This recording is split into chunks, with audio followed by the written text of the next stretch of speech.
Hey, I'm Evan, and welcome back to EnglishZeal.com. So, we're going to cover the words and the culture from story number 7. And that story is. I always forget the names. Bonehead Move. So, I picked 20 phrases from the story, and we're going to go over them one by one. And if you need help, they're listed in the bottom, in the description, the 20 phrases we're covering. And these are, again, in order, out of the story, and we're going to go 1 through 20 and then talk about the story a little bit at the end. So here we go. The first one, we're talking about the kids' headphones. Number 1, he had them cranked up so loud. I swear, the people 2 blocks away were singing the lyrics. All right, so the first part, we say, he had them cranked up so loud. He had them cranked up so loud. We use cranked up. We use it to talk about volume, or how loud something is. When the verb crank, when we talk about cranking someone, we're talking about turning it. Like you have, like the thing on the oven that you need to turn. You crank it to turn it. Or like, you have a bolt that you need to loosen, or a screw that you need to loosen. You crank it. You turn it. It's the same thing as turn. But here when we talk about he had it cranked up so loud, the verb cranked up. And we use cranked up and crank down sometimes to talk about the volume of something, how loud or quiet something is.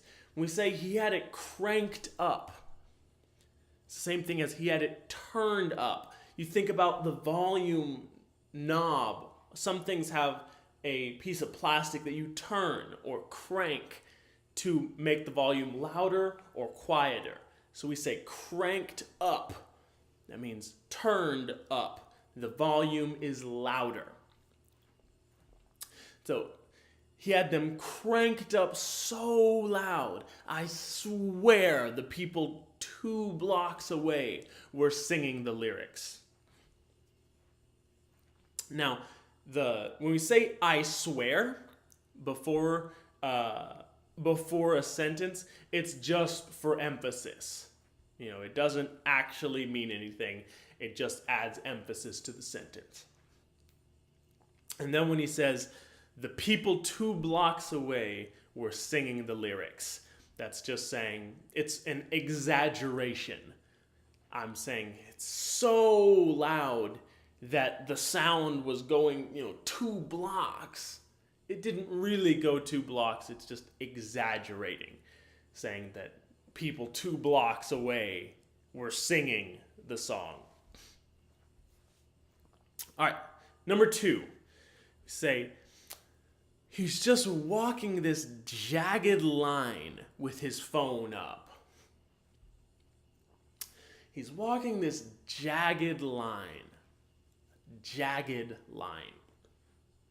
When we say a line is jagged, it's the opposite of straight. Something straight, it's like this. It's a straight line. We say it's jagged, it's like this. Except when we say jagged, it's not the same as just saying bent. We say something is jagged, that means there's not just one turn in it. There's a bunch of turns. The whole thing is turns. We say a straight line is like this. A bent line would be like this, with one bend in it. But when we say the line is jagged, that means it goes like this. Think of a saw that you use to cut down trees with. The blade on a saw, the sharp part of the saw, is jagged.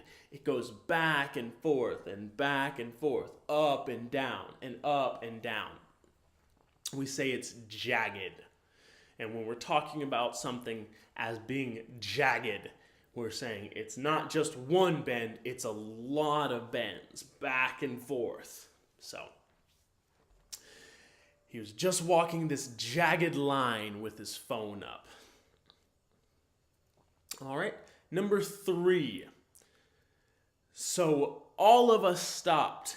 That is, all of us but the headphones kid. Now, I just want to explain real quick what I mean with that, why we said it like that. The headphones kid. We all stopped but the headphones kid. You know, and in that case, you know, it may be a little confusing because you think it should be the kid wearing the headphones. Just, you know, to be more proper. But a lot of times we will say it like that when we want to emphasize that this attribute is really important about the person, or this one thing is really important about the person. We'll call him the headphones kid. That's saying the most important thing about him is that he's wearing headphones. Or, you know, when you say it like that, it just adds emphasis to that thing. You know, if you say the kid who is wearing the headphones, it's more emphasis on the kid, the word kid. But when you say that headphones kid, there's more emphasis on headphones than on the kid. So it's more emphasizing the fact that it's really important that he's wearing headphones. All right.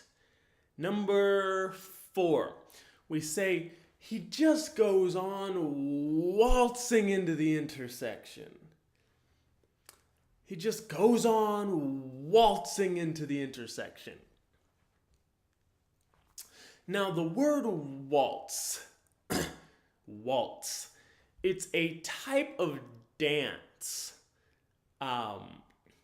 and that may or may not help you with understanding this idiom here. But when we talk about a waltz, it's a very formal dance that people do to classical music. It's a waltz. It's a specific type of dance. When we say someone just went waltzing into the intersection, it's exactly, they did it without caring or maybe without paying attention, without thought. You know, we say he just went waltzing on into the intersection.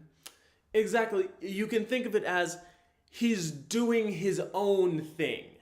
He's not thinking about other people around him. You know, he's doing an action. He's walking out into the intersection.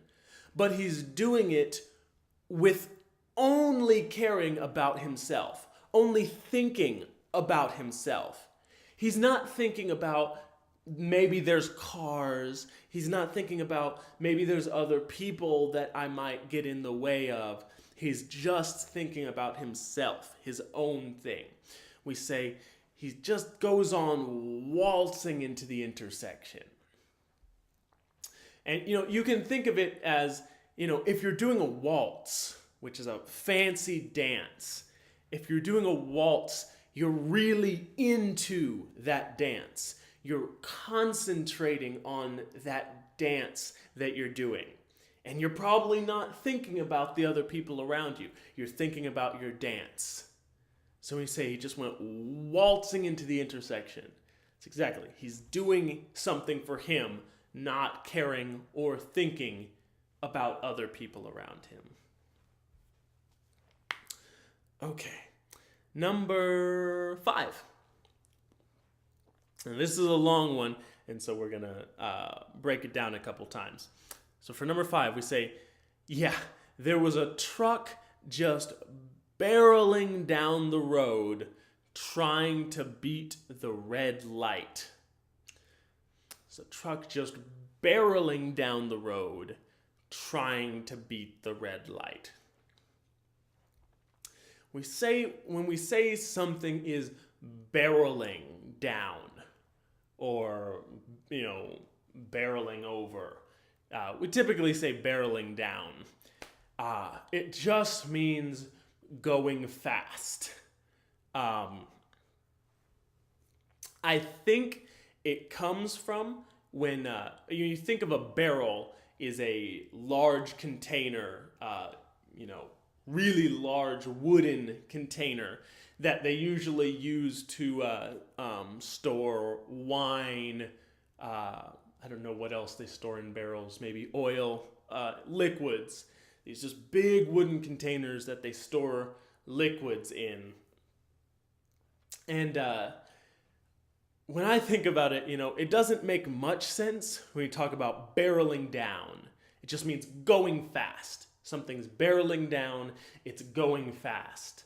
The truck's barreling down the highway. It means the truck is going fast down the highway.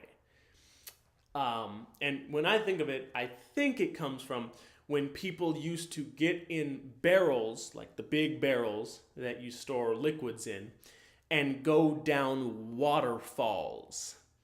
They put it in a river, and there's a big waterfall, and they're in the barrel, and they fall off the waterfall. They're barreling down the waterfall.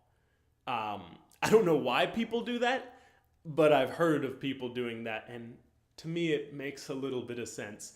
Maybe not to you, I don't know. But when I think of barreling down, I kind of think of that. Someone in a barrel, a big wooden barrel, falling down a waterfall. So he's barreling down the road, trying to beat the red light. So he's going really fast because his light is green, which means he can go. When the light's green, it means you can go. His light's green, but it's about to turn red. So he's barreling down. He's going really fast, trying to get through the intersection before the light turns red. So that was number 5. Let's see.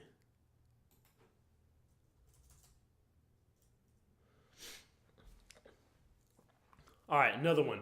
Number 6. We got a lot of stuff here too.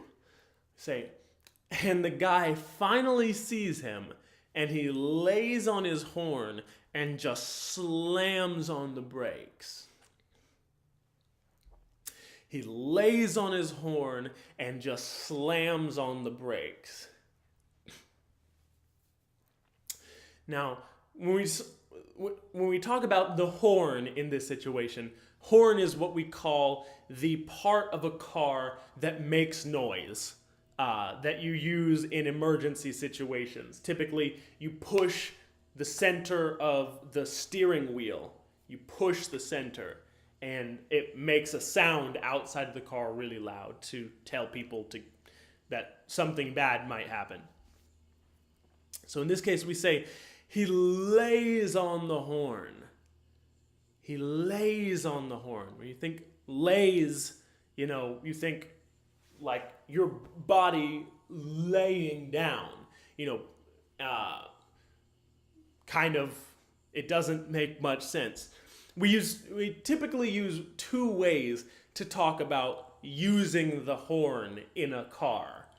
We either say he hit the horn, actually 3. He hit the horn, he honked the horn, or he laid on the horn. Honked the horn is the, probably the most normal way. He honked the horn. That's very, non-aggressive way to say just he honked the horn. He made the sound from his car. He hit the horn is a little bit more aggressive, saying he was kind of angry. He hit the horn. Think hit. He hit the horn. And then the third one is he laid on the horn. That means he's in a really bad situation and he really needs to get, when you say he laid on the horn, it means he's really angry or he really was in a bad situation where he needed to get the other person's attention.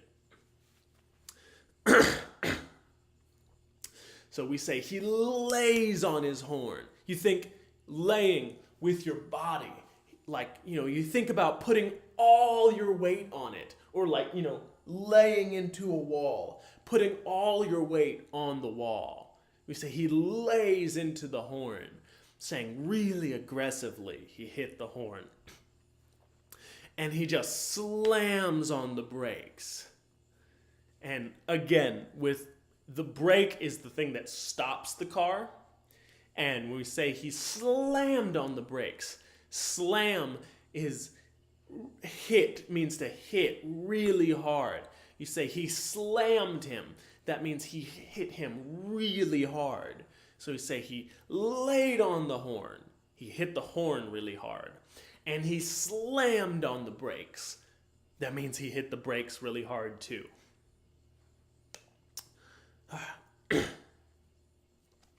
Okay, then for number 7,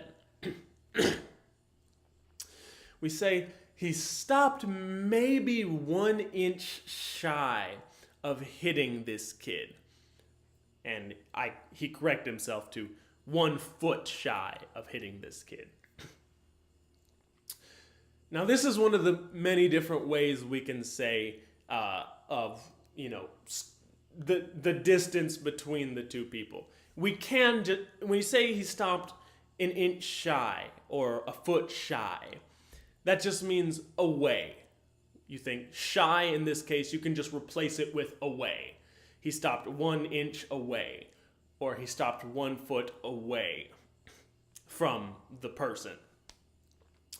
But when we use shy, he stopped 1 inch shy, or 1 foot shy. It makes it sound more important, like something bad was gonna happen. We use shy when we're talking about dangerous situations. You say, the man was running towards the cliff and he didn't see it. But in the end, he saw it and he stopped 1 foot shy of the cliff. That means, when we say it, we can say he stopped 1 foot away from the cliff. But when we say he stopped 1 foot shy of the cliff, it's very strong that if he hadn't stopped, something bad would have happened. He would have died in this case. And in this same situation, the guy in the car stopped 1 foot shy of this kid. Because if he hadn't stopped, then the kid would have really been hurt. So he stopped 1 foot shy of the kid. All right. Number 8. Say, I swear, I don't even think he heard it. He heard it.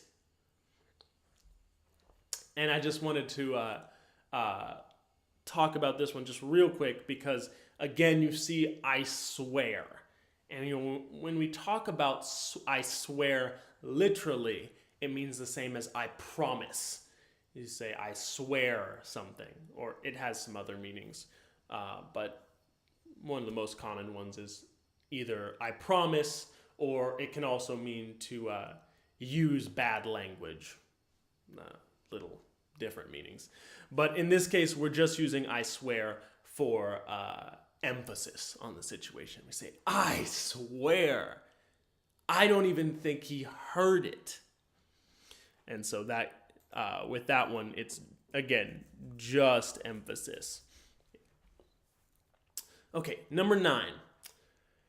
We say, but right after that, the car that was behind that truck rear-ended it.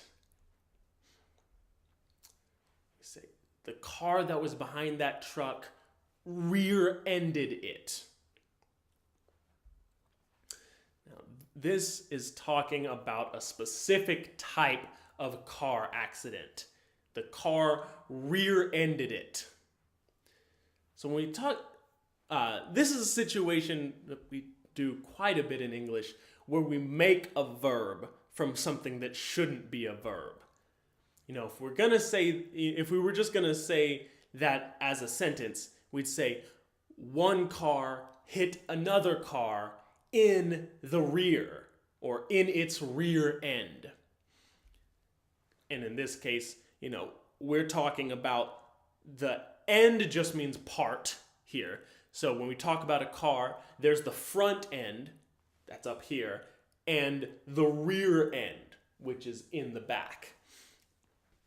So when we say the car that was behind that truck rear-ended it, we're saying the car hit the other car in the rear end or in the back, saying, you know, the car in front stopped, the car in back didn't stop, and he rear-ended the other car.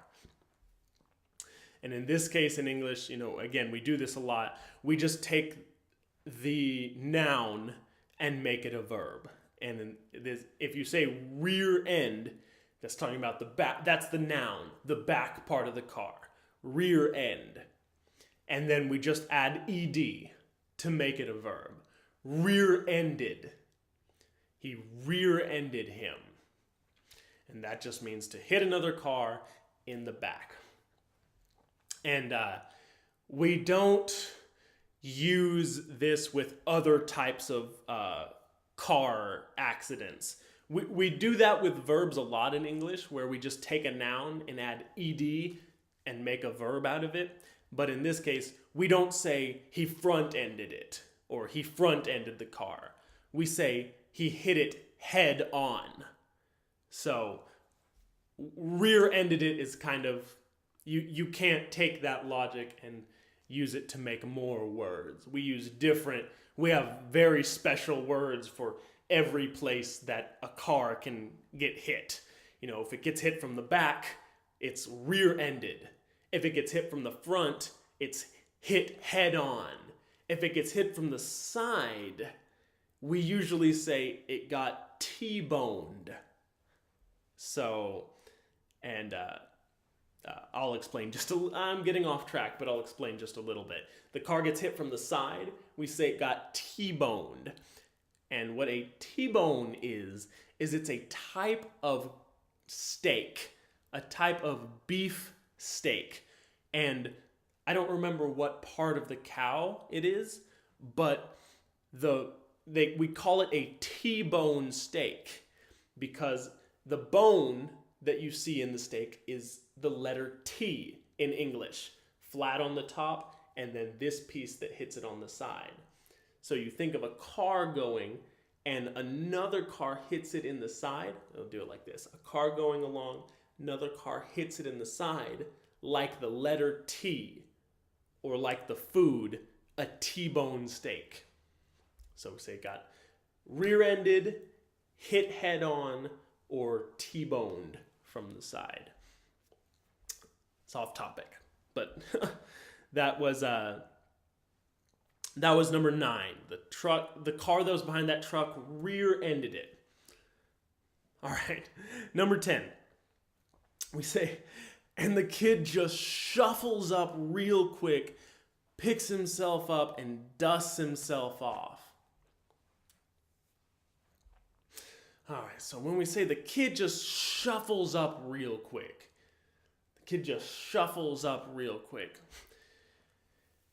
it's hard to explain this one because it can mean, the word shuffle can mean so many different things. But the general idea of it is an unorganized or random action. If you think about your iPod or your music player, it'll have a mode called shuffle, where it will randomly pick songs from the songs that you have It'll pick random ones to play. Instead of playing song 1, 2, 3, 4, 5, it'll pick song 1, 4, 3, 2, 5. It's random. So you can kind of think of a shuffle as exactly that uncoordinated or unplanned movement. In this case, we say the kid shuffled up real quick.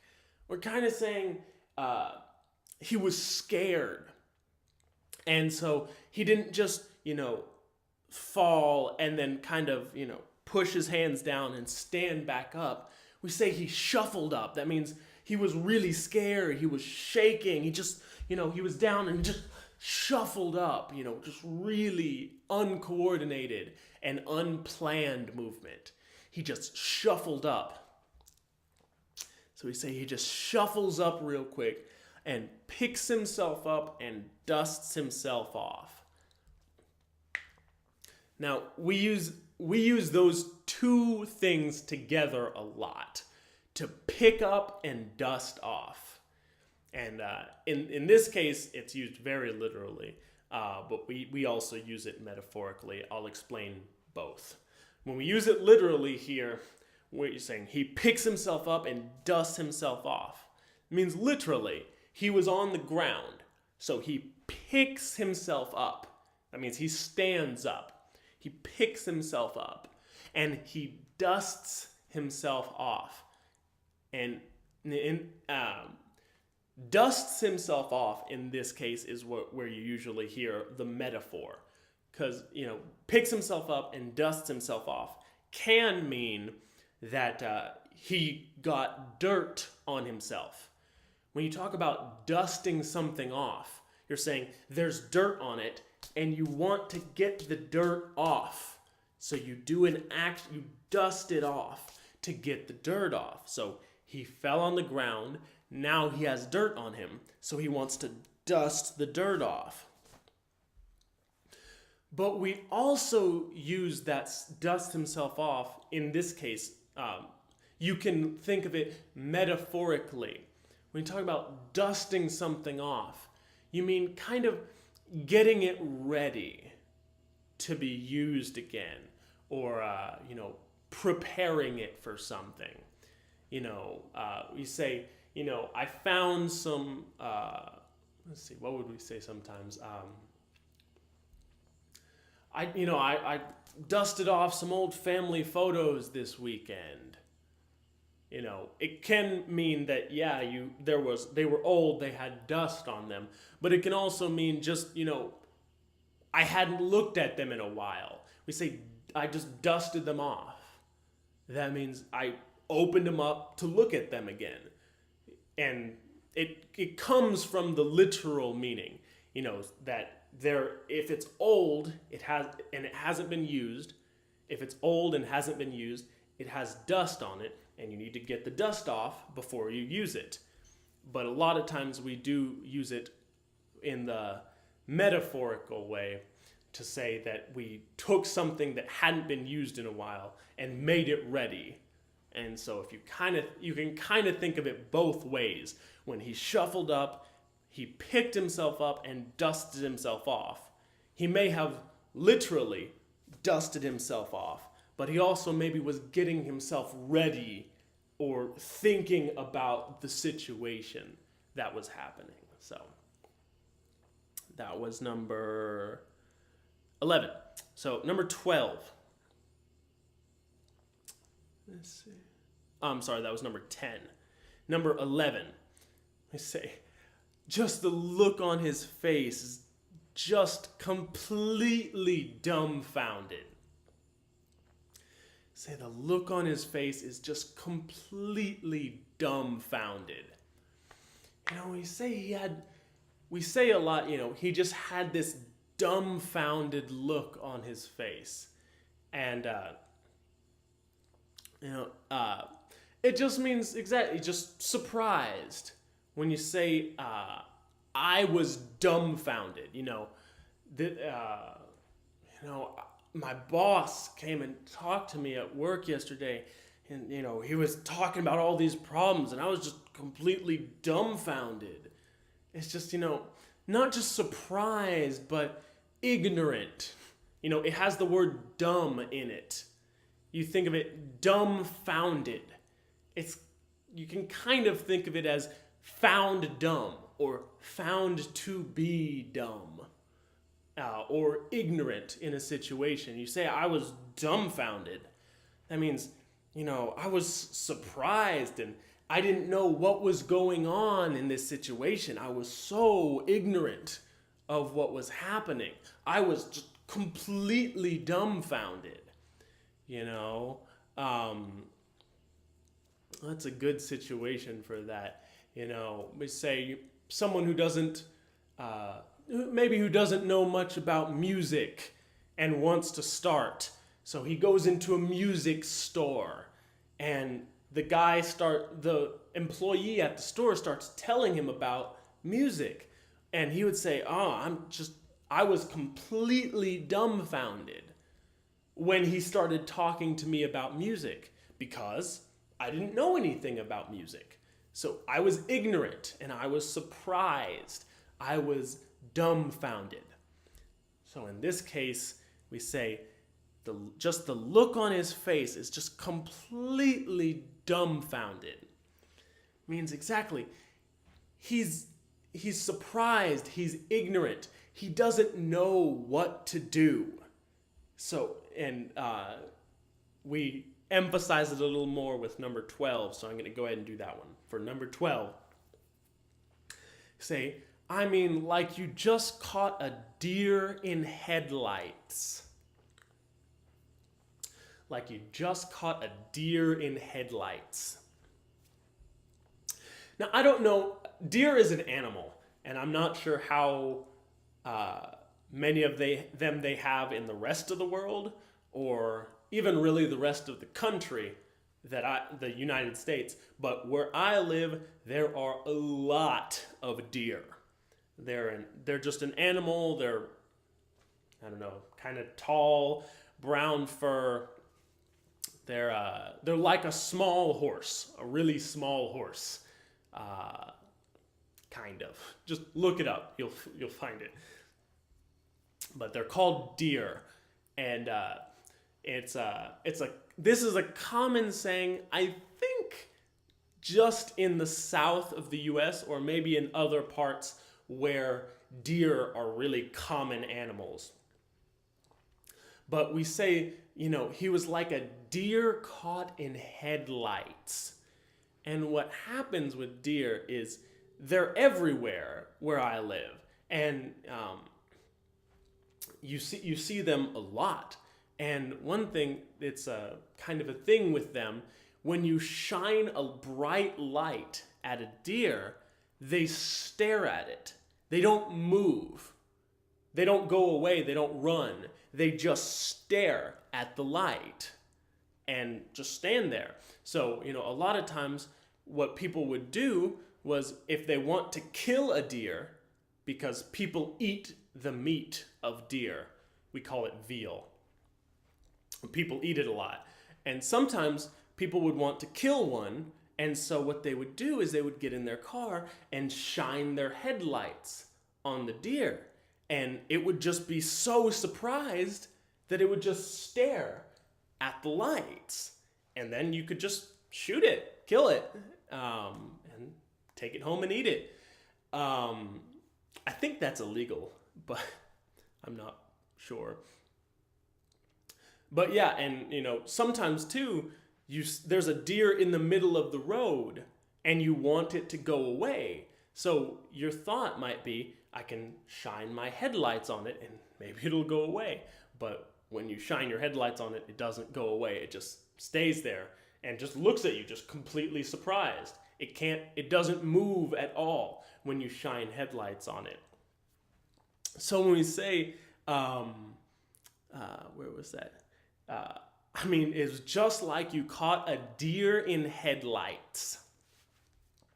We're exactly saying, again, emphasizing more that he was just surprised. He didn't know what to do. He was just staring. He couldn't do anything. He was so surprised and shocked at the situation. All right. Next one, number 13. Yeah. You say he looks over at the wreck, mouth agape. He looks over at the wreck, mouth agape. Now,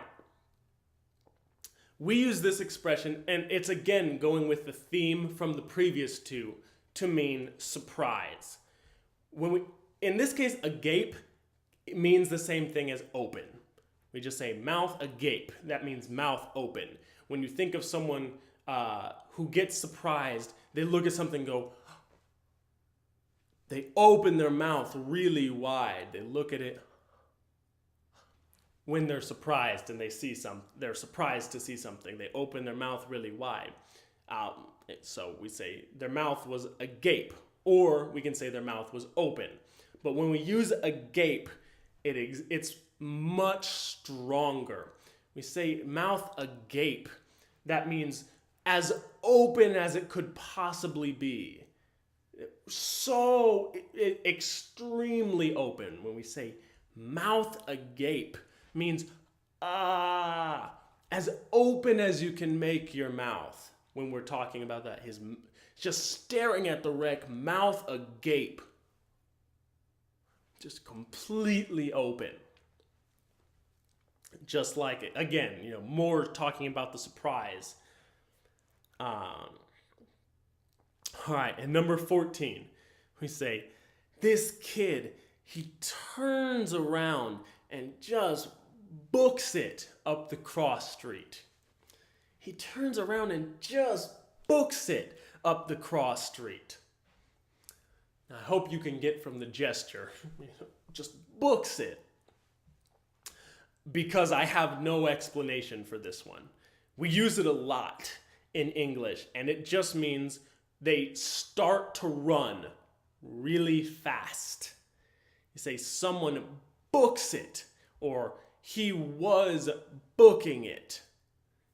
Both cases are a little different. When you say he books it up the street, that means he ran it as fast as he could, or really, really fast. Or, when you see someone that's running really fast, you'd say, man, I saw that guy running. He was just booking it. And again, all I can say is that we use it quite a bit in English to talk about someone running fast.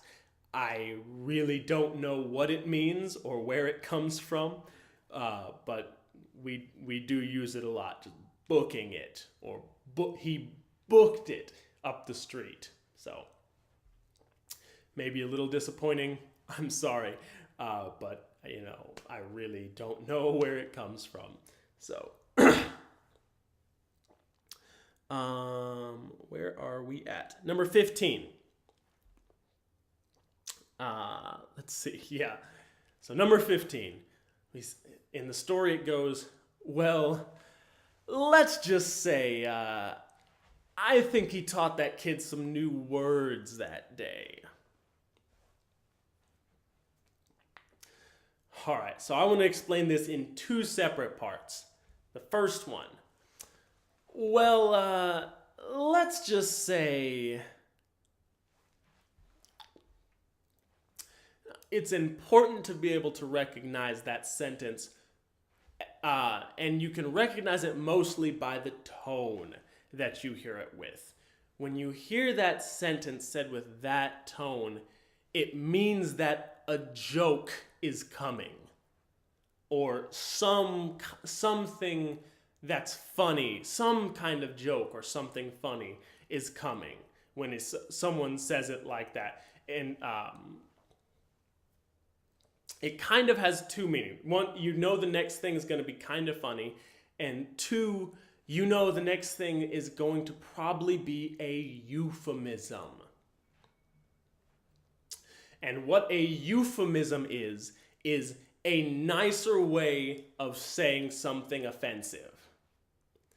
So we use a lot of euphemisms, where you want to say something really offensive, but instead of saying it, you say something that lets the other person know that it was something offensive. Like in the last story where I said, it was one or two stories ago, where I told him exactly where he could put it. We use that to mean I told him to put it up his ass. That is a euphemism. It's something that means something worse, but it doesn't have the offensive words in it.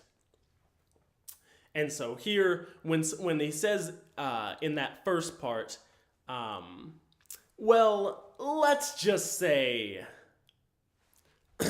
you know that he's about to say a funny euphemism.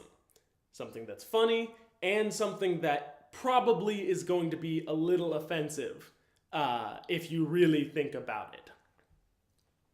And again, the tone is so important for that one.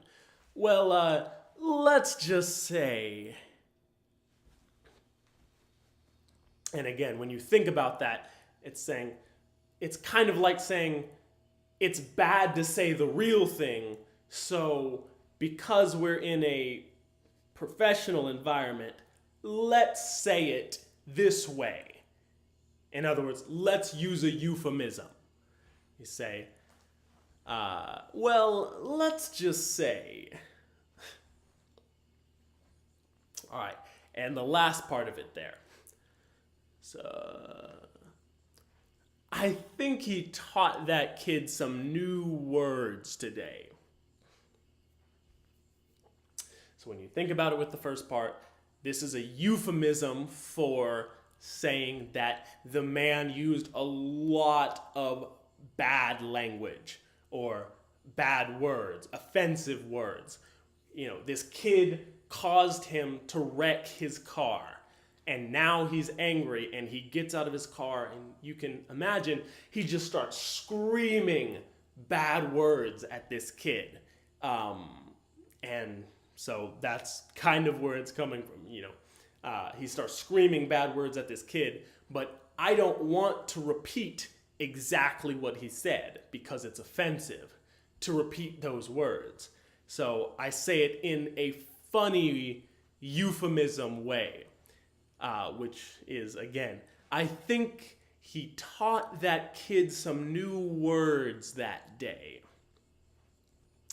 And, you know, exactly, when you think about it, the kid probably already knows a lot of words, but when you think about kids, you think that they don't know the bad words in a language. Even though they do, you kind of think that they don't. So when a grown-up is yelling bad words at a kid, you think the kid's really surprised because he's learning about those words for the first time. So exactly, it's a euphemism to say that he was yelling profanity or bad words at this kid. All right, number 16. We say that, you know, he chased the kid up the block, and he ran until he was completely out of steam. He ran until he was out of steam. Now, when we talk about being out of steam, this expression comes from back when steam engines used to power things like trains. You know, you think of a train that ran on steam, and steam is just water that's evaporated. You have water, and then you heat it, and then it becomes steam. So you have a train a long time ago that runs on steam. And so you put a lot of water in the train, and it heats up the water to make steam to drive the train. But after a while, you're out of steam because you used all your water. So you have nothing left to push the train forward. You have no more steam. You're out of steam.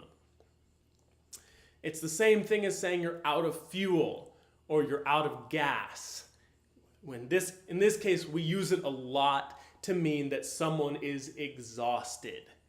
We say he ran out of steam. He was exhausted. He ran out of steam. Or he was completely out of steam.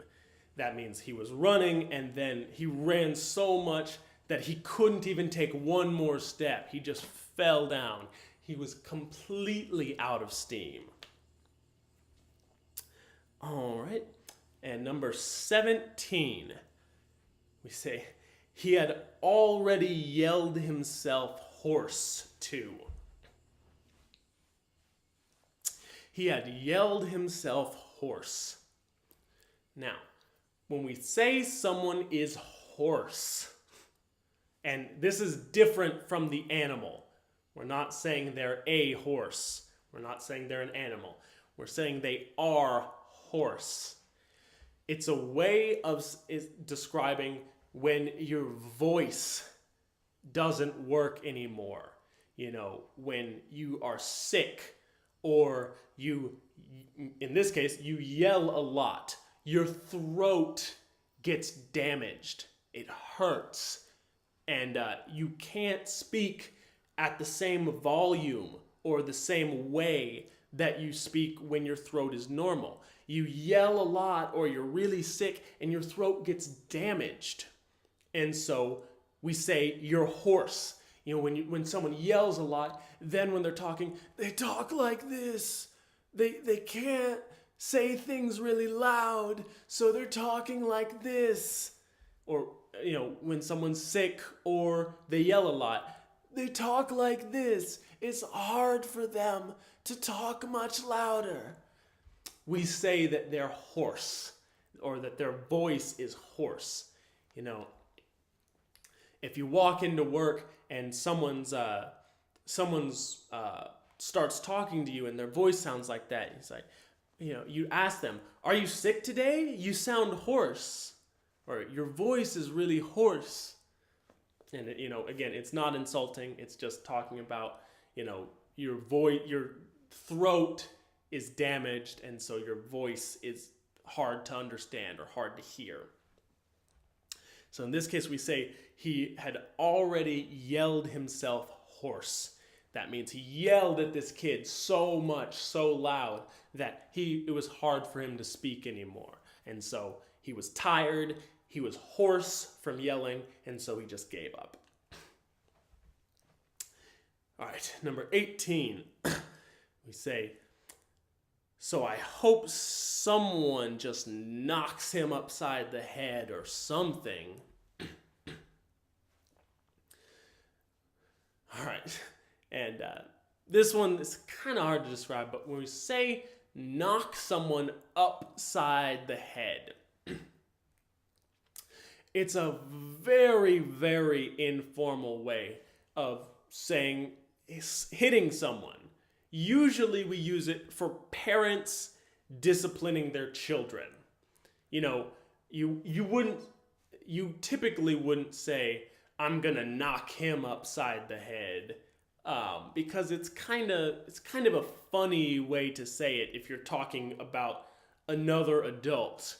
We usually use it for parents disciplining or, you know, punishing their children for doing something bad. We say, you know, that the kid stole something from the store and his father knocked him upside the head and told him to take it back. It means exactly, you know, when you talk a lot like that, it's exactly like saying you're stupid. He knocked him upside the head. He just smacked him with his hand. So we use that phrase, you know, a lot when we're talking about, you know, disciplining children. And it's kind of a funny phrase, you know, he just knocked him upside the head. And again, it's one of those things, I wouldn't try to break it down into each individual word because it gets really hard to understand. I would just think of it as the whole phrase. Knocked him upside the head or knocks him upside the head. When you take each individual word, it doesn't really make sense. So just look at the whole phrase. All right, number 19. We're almost done. We say that, again, we're back to the title. Yay, number 19. So we say that was a real bonehead move he pulled there. It was a real bonehead move. Now, when we call someone a bonehead, or say they did something boneheaded, that's just saying stupid. You say, oh, that guy's a bonehead. Just means he's stupid. He doesn't know anything. He's a bonehead. And again, in the same way, when we say he did something boneheaded, or he did a bonehead move, again, saying he did something stupid. And when you think about it, this is the way I think about it. When you say someone's a bonehead, you think of, your skull is made of bone, but inside the bone is your brain. And if you're saying someone's boneheaded, you think they don't have a brain. It's all bone. Everything, there's no brain inside. It's all bone. They're boneheaded. They don't know anything. They're stupid. Or again, when you say he did something boneheaded, he did something stupid. Or he did a bonehead move, saying he did a stupid thing. And one more time, they say that was a real bonehead move he pulled there. And in this case, we say he pulled a boneheaded move. It's the same as saying he did a boneheaded move, but when he say he pulled it, it's kind of because he's a kid. Why we use pulled. When we talk about pulling something, that means doing something that you shouldn't, or doing something that will get you in trouble. And again, we use it a lot for kids, but we can use it for adults too.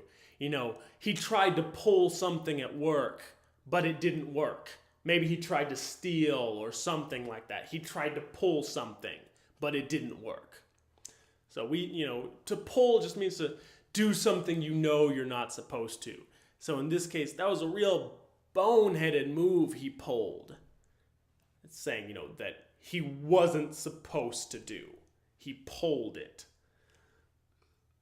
And again, it's not literal. It means the same thing as did, just with that added meaning that he wasn't supposed to. He knew he wasn't supposed to. All right, last one. My voice is kind of getting a little hoarse now too. Number 20. We say he took off so fast that he didn't pick it up. We say he took off.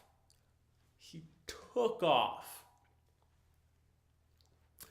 Took off is another way of saying he booked it.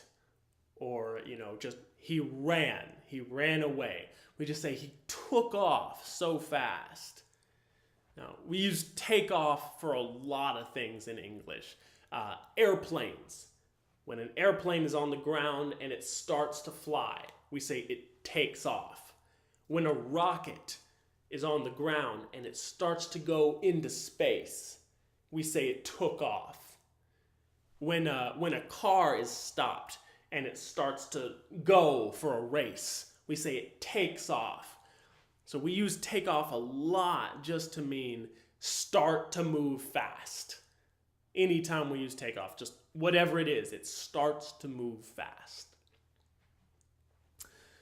All right, that's all the words. I know it was a lot, and I know there's probably some in there that I didn't cover in this video.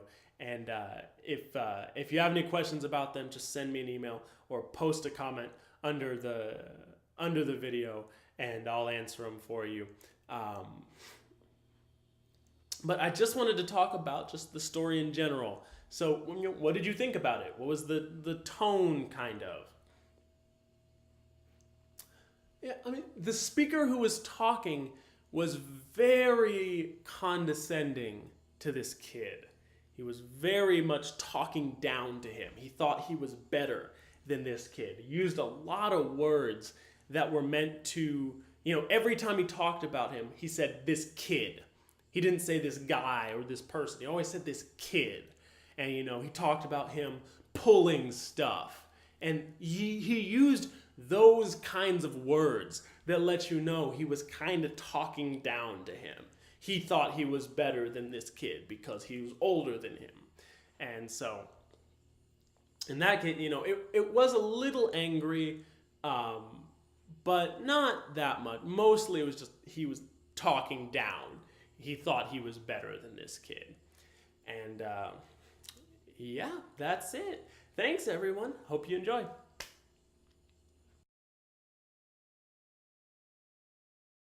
Thanks again for joining us here at EnglishZeal.com. If you want more information, you can follow us on Facebook at facebook.com/EnglishZeal, or you can follow us on Twitter at twitter.com/EnglishZeal.